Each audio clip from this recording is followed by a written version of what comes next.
presentation for today, which is ITM Power. It's been presented by CEO Dr. Graham Cooley.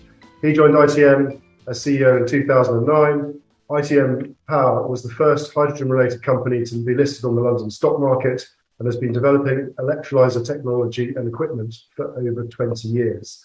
So with that, I'd like to welcome Graham. Thank you very much for his attendance today, and I shall pass it over to him for his presentation. Thank you. And hello to all of the attendees today. Delighted to be here and be able to talk to you about electrolysis equipment and green hydrogen production. If I can start with the high-risk technology step, I'd like to share my screen with you. All right then, so look, I'm going to talk to you about the role of electrolyzers in green hydrogen and particularly in global decarbonisation. Touch on policy and the market and where we are today. So just first of all about ITM Power. I'm only going to show one slide on ITM Power. This is more about the macro picture than it is about our company. But at ITM Power, at the beginning of 2021, we moved into the world's largest operational electrolyzer factory with a capacity of 1 gigawatt per annum. We raised enough money to get to 5 gigawatts per annum by the end of 2024. We actually raised 250 million on the London stock market and were very significantly oversubscribed. Currently, we have 400 staff working out of Sheffield, and we have a backlog of 755 megawatts of projects. Indeed, the company is very well positioned in the UK. We are very well positioned in the UK. In fact, the UK's government's hydrogen strategy was announced at our factory by Kwasi Kwarteng, who knows the company very well. And actually, he's just about to be appointed as the Chancellor of the Exchequer. So all the way to the top of UK government, there is support for a green hydrogen strategy. Let me just paint the macro picture for you. We are in the fourth industrial revolution. So the first industrial revolution was about coal, the second one about oil, the third one, which is playing out, and I would say is in its end game, is gas. And we are moving into the fourth industrial revolution, which is about net zero. It's about achieving net zero by 2050. It's unique in industrial revolutions because it has a defined endpoint and a date. We need to do it by 2050. And it's an existential journey rather than the others being a purely business and opportunistic one. And we need to achieve net zero, and the world will be deploying trillions of pounds worth of capital equipment. We need to produce not only net zero electrons, but also net zero molecules. Let me talk about the energy transition and electrons and molecules. What you do with an electrolyzer is you turn electrons into molecules. You take electricity, you split water, and you make a molecule called hydrogen. That's a replacement for fossil fuels. You also, in doing so, what you do is you turn an electron into a storable product. That's a molecule. Actually, energy storage throughout history has always been at the level of the molecules. So in the old days, we mined fossil fuels, we burned them, we created CO2, and we generated electricity. In a new net zero scenario, what you do is you make net zero electrons from renewable power, use an electrolyzer, and you make net zero molecules from the net zero electrons. So in other words, you go in the other direction. Then that green hydrogen can produce methanol, which is the building block of the whole of chemistry. It can produce ammonia, which is the building block for fertilizer and food. But the key device is the electrolyzer. And we are going to need a very, very large amount of electrolysis equipment. You also, using electrolysis, you get two other things. You get energy storage for renewable power, and you're able to replace natural gas, which is an incredibly geopolitical commodity. Hydrogen strategy is a new thing. Over the last 5 years, there have been a number. First one was in Japan, 2017. Breakthrough in the UK was to put the Climate Act into law. That was 2019. And then a whole variety of electrolyser targets generated as we progressed through our understanding of how you get to net zero. 2021, the IEA report predicted that the world will need 3,500 gigawatts of electrolysis to get to net zero by 2050. So to put that in context, we're in the world's largest electrolyser factory with a capacity of 1 gigawatt per annum. We would need to run that factory at full capacity for 35 centuries to make that amount of equipment, and we will need it all in the next 28 years. I think an industry that is going to see very, very significant growth. At the end of 21, the global targets for electrolysis were 149 gigawatts. That's a Bank of America number. And then we had the weaponization of fossil fuels across Europe with the Ukrainian crisis. And in 2022, actually in March, the EU announced Repower EU and is now calling for 200 gigawatts of electrolysis by 2030. And the UK government, 5 gigawatts of electrolysis in the next 8 years, and also 10 gigawatts of total clean hydrogen. Why is this happening? Okay, so this is a graph of the price of natural gas. This is the spot market price for natural gas in the UK. And it's a 5-year chart.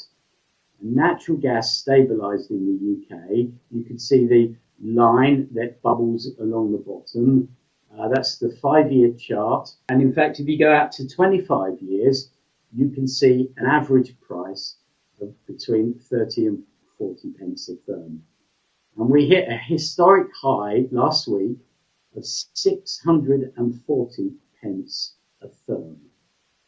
Okay, consequence of that then is that you're now looking at green hydrogen made using electrolysis, and by the way, using a whole lot of platinum group metals, that now has parity with industrial hydrogen. That's grey hydrogen. That's all the hydrogen made using natural gas. So you should, when you look at that graph, you look at two things. You look at a massive increase in price. You look at volatility as well as price increase. And you look at what the prediction of all the main banks saying it will stabilize, it will begin to normalize, but not for many years, and it will never go back to where it was before. So what do we have now? We have green hydrogen with cost parity, not only with blue hydrogen, but actually with carbonizing industrial grey hydrogen. That cost parity comes with a minimal cost volatility, which is also very important for planning. If you connect an electrolyzer directly to renewable power with a power purchase agreement, you get a zero volatility price for the lifetime of the power purchase agreement.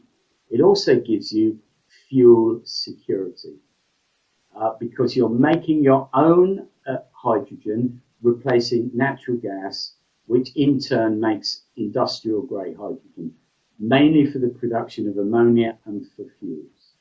So what's the market? Actually, around the world, 70 million tons of grey hydrogen is sold. This is equivalent to 600 gigawatts of electrolysis. Okay, so a huge market, and it is an existing market. Nobody has to drive a hydrogen car or a hydrogen bus or put any hydrogen into the gas grid. And I believe both of those things will happen anyway. The existing market is 70 million tonnes per year. You avoid the geopolitics of fossil fuels, and you also avoid paying a carbon price. And that is not included in the numbers I've shown you. And the ETS is between about 60 and 100 euros per metric ton CO2. But now if you look at the prices, if you're about 200 pence a therm, you're talking about industrial hydrogen at $4 a kilogram, not including the carbon price. And if you go up to around 500 pence a therm, and we've been way above that, we're talking about $10 a kilogram, not including the carbon price. This is the reason that ammonia plants all over Europe are closing down or being part loaded. Okay, consequence of that is that farmers are not going to plant because they cannot afford fertilizer. An astonishing situation.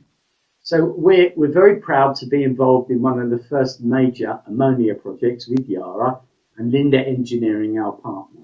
Actually, 30% of all that industrial hydrogen is supplied by Linde. We have a collaboration with Linde Engineering. They're our EPC partner.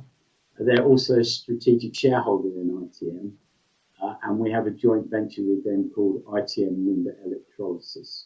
Ammonia is a very, very important commodity because it is the one that leads to the world's fertilizers. Increase in natural gas means an increase in the cost of ammonia, which is an increase in the cost of not only fuel, but fertilizer, which leads you to not only an energy crisis, but a food crisis. This is called the triple F crisis. What is Repower EU? So Repower EU is about planting up with more and more renewable power and then using green hydrogen as long duration energy storage and a replacement for natural gas that is alleviating the EU's dependence on natural gas coming from Russia. You will know that on Sunday it was announced that Nord Stream 1 is now closed down for maintenance, inverted commas, and that it is closed for the foreseeable future. You'll also probably know that there have been pressure swing tests to look at how pipes across the Ukraine might be undermined as we go into the winter. So we have the genuine weaponization of fossil fuels, and ironically, the proposition of green hydrogen is being led by that weaponization and by fuel security more than it is actually by net zero. But of course, you also get net zero and long duration energy storage. And it's about planting up and combining two industries, renewable power and the associated amount of green hydrogen. And they're looking for 20 million metric tons per annum by 2030, which is equivalent at a load factor of 60% to 200 gigawatts of installed capacity in the next 8 years. So the delegated acts were announced on the 20th of May to accelerate the early deployment of green hydrogen across Europe. Temporal correlation has been suspended. The fit with the Renewable Energy Directive, temporal correlation and suspension and grandfathering are going into a legal act by 2020. It means that the nation states then will act upon that legal legislation. And in fact, very interestingly, a couple of months ago, we had the approval of the EU of HITEC, which is the first of 8 important projects of common interest. which have a huge amount of funding, and they waive the need. They waive state aid rules so that these projects can be accelerated and green hydrogen can be accelerated. So in the UK, we've adopted a low carbon standard.